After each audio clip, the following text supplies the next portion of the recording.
Au nom du Père et du Fils et du Saint-Esprit, Amen. Nous avons tort de penser que les problèmes spirituels ne peuvent jamais causer de problèmes physiques. Cette femme ne s'élève pas du tout. Une situation aussi douloureuse et humiliante que celle des animaux. Depuis 18 ans, elle n'avait pas regardé le soleil. Son visage était tiré vers le bas, vers la poussière, et toute la lumière de sa vie était faible.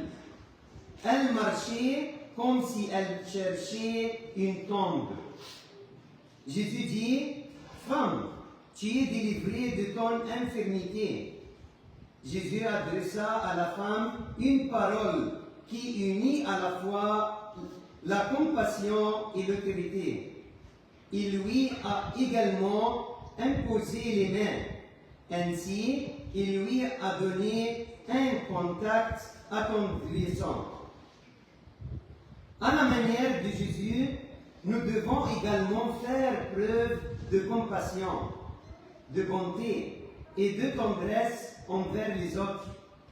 À l'approche de Noël, préparons-nous en suivant l'exemple de Jésus. Noël est une occasion de faire preuve de miséricorde et de compassion envers chaque être humain.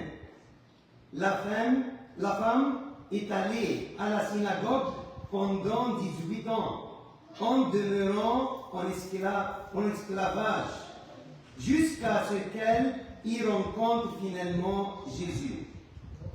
Jésus a étalé plusieurs raisons convaincantes pour lesquelles il était miséricordieux avec elle, surtout en faisant une ressemblance à la situation d'aider un animal en détresse. D'autant plus, c'était une femme créée à l'image de Dieu. C'était une fille d'Abraham, une femme juive avec un lien d'alliance avec Abraham. Elle a été affligée pendant 18 ans, assez longtemps pour souffrir énormément et pour attirer la compassion de Jésus et des autres.